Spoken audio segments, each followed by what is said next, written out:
Aku perlu memberitahu sesuatu yang penting.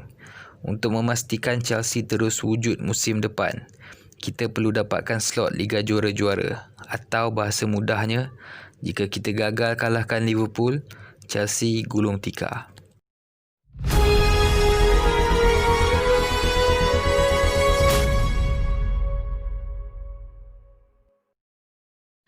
Chelsea hari ini merupakan pasukan gegasi London, satu-satunya pasukan dari London yang menjadi juara Eropah. Sejak tahun 2003, tiada pasukan Inggeris lain yang memenangi lebih banyak pertandingan berbanding Chelsea. Chelsea juga merupakan pelabur wang terbanyak dalam pasaran pembinaan pemain di Liga Perdana Inggeris dengan nilai 1.7 bilion pound menurut laporan The Sun. Realiti yang amat berbeza jika dibandingkan keadaan Chelsea beberapa tahun yang lalu. Pada satu tahap, Chelsea terpaksa dijual dengan harga hanya £1 atau lebih kurang RM7 sahaja disebabkan timbunan hutang yang tidak dapat ditanggung. Jadi, bagaimana kelab miskin ini menjadi kaya raya? Apakah rentetan peristiwa yang mengubah nasib mereka? Siapa watak yang terlibat dalam cerita ini? Guys, sebelum itu jangan lupa untuk subscribe, sama-sama jayakan Road to 100. Watak yang menyelamatkan Chelsea ketika itu ialah Ken Bates, ahli perniagaan British yang membawa Chelsea dari Division 2 Liga Bola Sepak ke Division 1. Bates juga bertanggungjawab memastikan Chelsea tidak menjadi gelandangan kerana tapak Stadium Stamford Bridge menjadi rebutan dengan pemaju hartanah Miles Estate yang mahu menukar stadium lama itu menjadi kawasan perumahan mewah.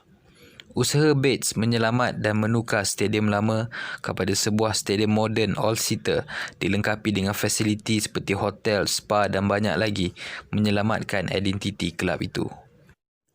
Kerja-kerja baik pulih, renovasi dan tambah baik kawasan stadium dan sekitarnya menelan belanja yang besar, melangkaui kemampuan Chelsea dan Ken Bates sendiri. Dilaporkan ketika itu jumlah hutang Chelsea mencecah £96 juta. Masalah ini dizahirkan dengan kemampuan Chelsea untuk berbelanja pada musim itu. Chelsea hanya mampu membawa masuk dua pemain secara percuma, iaitu Enric Di Lucas dari Espanyol dan Filipe Oliveira dari Porto. Kedua-duanya tidak memberi sebarang impak pada pasukan. Satu-satunya harapan untuk Chelsea mengecap sebarang kejayaan dan menarik pelaburan terletak di bahu pasukan yang dibimbing Claudio Ranieri. Pasukan yang dibarisi kuda tua seperti Marcel Desailly, Jimmy Floyd Hasselbank, Emmanuel Petit dan Gianfranco Zola. Turut melengkapi pasukan ialah bintang muda John Terry, Frank Lampard dan Carlton Cole.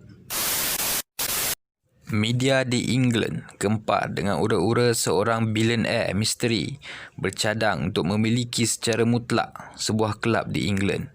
Ini merupakan satu perkara luar biasa kerana rata-rata kelab di England dimiliki oleh milionaire atau jutawan. Belum lagi seseorang dengan reputasi sebagai billionaire memiliki kelab di England. Identiti billionaire itu disahkan sebagai Roman Abramovich, hartawan dari Rusia yang mencipta kekayaan dengan syarikat minyak Rusia Sibneft. Sibneft dilaporkan memberi keuntungan hampir berbilion pound kepada Roman Abramovich. Dan dilaporkan juga pada hujung tahun 2003, Abramovich bercadang untuk menjual sebahagian share dalam Sibneft dengan harga 1.8 bilion pound secara tunai. Namun tumpuan Roman Abramovich bukanlah kepada Chelsea tetapi kepada pasukan utara London, Arsenal dan Tottenham Hotspur. Walaupun tidak mampu untuk berbelanja besar, prestasi Chelsea musim itu mengejutkan ramai. Pemain veteran Chelsea, Gianfranco Zola, berjaya menjadi penjaring terbanyak Chelsea musim itu dengan 14 gol. Chelsea memulakan musim dengan kemenangan dramatik menentang Charlton Athletic. Gol kemenangan dijaringkan Frank Lampard pada minit akhir perlawanan. Momentum berterusan dan 7 perlawanan pertama Chelsea tidak tumpas satu perlawanan pun. Diikuti rekod 11 perlawanan tanpa kalah. dari minggu ke-10 hingga ke minggu 20 menjadikan Chelsea calon untuk menghabiskan musim di tempat 4 teratas. Roman memulakan langkah serius untuk memiliki kelab utara London, Arsenal dan Spurs. Untuk lebih memahami ekonomi bola sepak Inggeris, sesuatu yang sangat asing baginya, Roman berkunjung ke bank berpangkalan di Switzerland, UBS.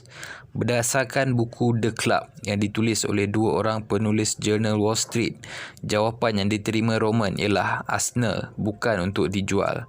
Ini sememangnya satu kesilapan kerana pemilik Arsenal sekarang, Stan Kroenke dan Alisher Usmanov hanya mula membeli share kelab itu bermula pada tahun 2007. Bagi Spurs pula, Roman kecewa dengan sikap Daniel Levy, pemilik Spurs yang tidak mahu menjual share secara total. Ditambah pula ketika lawatan Roman di sekitar Tottenham High Road, Roman tidak menyukai apa yang dilihat. Ini lebih teruk dari Omsk, merupakan kawasan suram sekitar Siberia, tempat kilang penapisan minyak Sidnef. Pada pusingan ke-37, Chelsea terikat 64 mata dengan pasukan di tangga kelima Liga, Liverpool.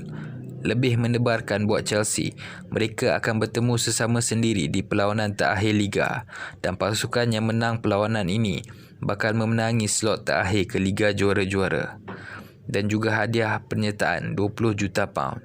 Kerana itulah perlawanan ini dinamakan perlawanan 20 juta pound oleh media Inggeris.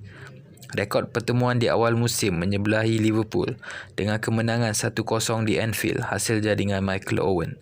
Liverpool bukanlah lawan yang mudah, dibarisi dengan pemain muda yang dahagakan kejayaan seperti pemenang Ballon d'Or 98 Michael Owen, penyerang kebangsaan England Emile Heskey serta enjin pasukan Steven Gerrard. Digandingkan pula dengan pemain berpengalaman seperti Sami Hyypiä, Dietmar Hamann. Pasukan yang dibimbing Houllier itu juga berpengalaman memenangi pelbagai gelaran domestik dan di Eropah. Setelah berbulan Ken Bates mencari pelabur, namun usahanya tidak mendatangkan hasil. Hutang 96 juta juga telah meningkat disebabkan faedah yang tinggi. Wang 20 juta yang menjadi taruhan itu amat penting kerana ia akan digunakan untuk melangsaikan sebahagian hutang tertunggak. Perlawanan ini, perlawanan hidup mati Chelsea. Ini dibuktikan berdasarkan isi autobiografi Frank Lampard, Totally Frank. Sebelum perlawanan penting itu, CEO Chelsea, Trevor Bush, memaklumkan pada pasukan, "Aku perlu memberitahu sesuatu yang penting. Untuk memastikan Chelsea terus wujud musim depan, kita perlu dapatkan slot Liga Juara-Juara, atau bahasa mudahnya, jika kita gagal kalahkan Liverpool, Chelsea gulung tikar." Tepat jam 3 petang, perlawanan hidup mati Chelsea itu pun bermula. Seawal minit ke-11. Tapi Chelsea pantas menyamakan kedudukan hantaran lintang Jasper Groncha menemui kepala Marcel Desailly untuk kedudukan 1-1 pada minit ke-14. 1-1 bukan satu kedudukan yang selamat untuk Chelsea. Asalkan bertali arus 3 serangkai Owen, Diouf, Barros serta larian bertenaga Rice boleh merobek gawang Chelsea bila-bila masa. Gol kedua perlawanan amat penting. Tanpa disangka, pemain yang kurang diberi perhatian, Jasper Groncha, yang juga pemain yang melakukan assist untuk gol pertama, membuat larian menumpaskan beberapa pemain pertahanan Liverpool sebelum menjaringkan gol kemenangan Chelsea. Perlawanan tamat dan Chelsea berjaya meraih slot ke Liga Juara-Juara. X-Factor yang cukup menarik untuk Roman, ditambah pula stadium moden all-seater serta lokasi yang strategik. Roman melengkapkan pembelian berjumlah 140 juta pound beberapa minggu selepas perlawanan itu. Kesimpulannya, ketika peminat Chelsea hari ini menyebut nama Frank Lampard, Eden Hazard dan Didier Drogba, janganlah dilupakan pemain yang telah menjaringkan gol terpenting dalam sejarah Chelsea, Jasper Groncha. Kerana tanpa gol dan assistnya pada perlawanan tersebut, pasti Chelsea sudah muflis pada hari ini. Itu saja video untuk hari ini. Dan jika anda berpuas hati, jangan lupa untuk share dan tekan butang subscribe. Sama-sama jayakan road to 100. Okay? Terima kasih.